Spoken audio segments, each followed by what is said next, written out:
ਮਰਦਮਸ਼ੁਮਾਰੀ ਕਰਦਾ ਜਦੋਂ ਮੈਂ ਗਲੀ ਚੋਂ ਲੰਘਿਆ, ਨਿੱਕੇ ਜੇ ਛਤਰੇ ਚੋਂ ਕੋਈ ਖੰਘਿਆ।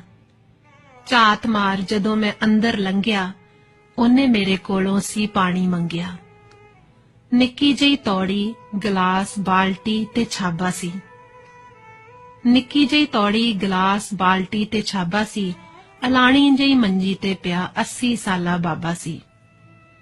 ਤੌੜੀ ਚੋਂ ਪਾਣੀ ਮੈਂ ਗਲਾਸ ਚ ਪਾ ਲਿਆ, ਫੜ ਕੇ ਗਲਾਸ ਬਾਬੇ ਮੂੰਹ ਨੂੰ ਲਾ ਲਿਆ। ਪਛਾਣਿਆ ਨੀ ਸ਼ੇਰਾ, ਕਿਹੜਾ ਤੂੰ ਭਾਈ ਓਏ, ਕਿੱਥੇ ਨੇ ਘਰ, ਕਿਹੜੇ ਪਿੰਡ ਦਾ ਗਰਾਈ ਓਏ। ਮੈਂ ਕਿਹਾ ਬਜ਼ੁਰਗੋ, ਤੁਹਾਡੇ ਪਿੰਡ ਚ ਮਾਸਟਰ ਸਰਕਾਰੀ ਆ, ਲਾਈ ਮੇਰੀ ਡਿਊਟੀ ਕਰਦਾ ਮਰਦਮਸ਼ੁਮਾਰੀ ਆ।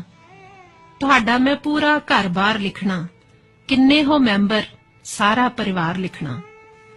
ਸੁਣ ਕੇ ਇਹ ਮੱਧਮ ਅੱਖਾਂ ਚ ਪਾਣੀ ਆ ਗਿਆ, ਜਾਂਦਾ ਹੰਝੂ ਬਾਬੇ ਨੂੰ ਰਵਾ ਗਿਆ। ਹੌਸਲਾ ਜਿਹਾ ਕਰ, ਫਿਰ ਬਾਬਾ ਬੋਲਿਆ, ਜ਼ਿੰਦਗੀ ਦਾ ਉਹਨੇ ਫਿਰ ਰਾਜ਼ ਖੋਲਿਆ। 4 ਪੁੱਤ 5 ਪੋਤੇ, ਵੱਡਾ ਪਰਿਵਾਰ ਸੀ। ਕਿਸੇ ਵੇਲੇ ਸ਼ੇਰਾ, ਮੈਂ ਨੱਥਾ ਸਿੰਘ ਸਰਦਾਰ ਸੀ। ਮਿੱਟੀ ਨਾਲ ਮਿੱਟੀ ਹੋ ਕਰੀਆਂ ਕਮਾਈਆਂ ਹੋਏ, ਪੈਰਾਂ ਵਿੱਚ ਦੇਖ ਸ਼ੇਰਾ ਪਈਆਂ ਵਿਆਹੀਆਂ ਹੋਏ। ਕੰਮ ਕਰ ਕਰ ਹੱਥਾਂ ਦੀਆਂ ਮਿੱਟੀਆਂ ਲਕੀਰਾਂ ਹੋਏ, ਪੁੱਤ ਪੋਤਿਆਂ ਲਈ ਬਣਾ ਦਿੱਤੀਆਂ ਜਗੀਰਾਂ ਹੋਏ।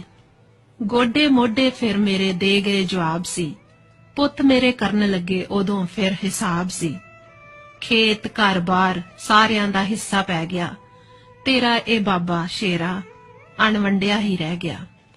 ਜੀਵਨ ਸਾਥਣ ਵੀ ਮੇਰੀ ਛੱਡ ਅੱਧ ਵਿਚਕਾਰ ਗਈ, ਥੋੜਾ ਚਿਰ ਹੋਇਆ ਪੁੱਤਾ ਸੁਰਗ ਸੁਧਾਰ ਗਈ। ਜੇ ਮੈਂ ਗੱਡੇ ਜੋੜੇ ਅੱਜ ਗੱਡੀਆਂ 'ਚ ਬਹਿੰਦੇ ਨੇ, ਸਾਡੇ ਬੁੜੇ ਨੇ ਕੀ ਕੀਤਾ ਅੱਜ ਲੋਕਾਂ ਕੋਲ ਕਹਿੰਦੇ ਨੇ। ਕੋਠੀਆਂ 'ਚੋਂ ਨਿਕਲ ਮੰਜਾ ਵਾਗਲ 'ਚ ਡਹਿ ਗਿਆ, ਨੱਥਾ ਸਿੰਘ ਸਰਦਾਰ ਹੋਏ ਹੁਣ ਨੱਥਾ ਬੁੜਾ ਰਹਿ ਗਿਆ। ਲੋਕੋਂ ਲੱਜੋਂ ਡਰਦਿਆਂ ਇੱਕ ਦੂਜੇ ਦੀ ਗੱਲ ਮੰਨ ਲਈ, ਮਹੀਨਾ ਮਹੀਨਾ ਸਾਂਭਣ ਦੀ ਚਾਰਾਂ ਨੇ ਵਾਰੀ ਬੰਨ ਲਈ।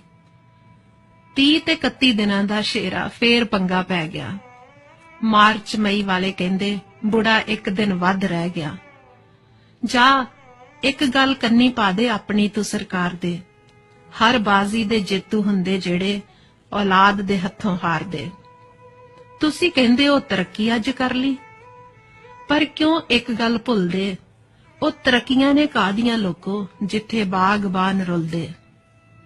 ਮੈਨੂੰ ਮਾਫ ਕਰੀ ਮੇਰੇ ਪੁੱਤਰਾ ਓਏ, ਮੈਂ ਤਾਂ ਜਜ਼ਬਾਤੀ ਹੋ ਗਿਆ। ਤੂੰ ਭਰਨੇ ਸੀ ਫਾਰਮ ਦੇ ਖਾਨੇ, ਮੈਂ ਦੁੱਖ ਆਪਣੇ ਹੀ ਰੋ ਗਿਆ। ਮੈਂ ਉੱਠ ਖੜਿਆ ਬੇਬਸ ਹੋ ਕੇ, ਅੱਖਾਂ ਚੋਂ ਖਾਰਾ ਪਾਣੀ ਬਹਿ ਗਿਆ। ਪੈਨ ਡਿੱਗ ਪਿਆ ਹੱਥ ਚੋਂ ਮੇਰੇ, ਫਾਰਮ ਵੀ ਖਾਲੀ ਰਹਿ ਗਿਆ। ਬਜ਼ੁਰਗ ਹੁੰਦੇ ਨੇ ਘਰਾਂ ਦੀਆਂ ਰੌਣਕਾਂ, ਨਾ ਰੌਣਕਾਂ ਘਟਾਇਓ ਸੋਹਣਿਓ।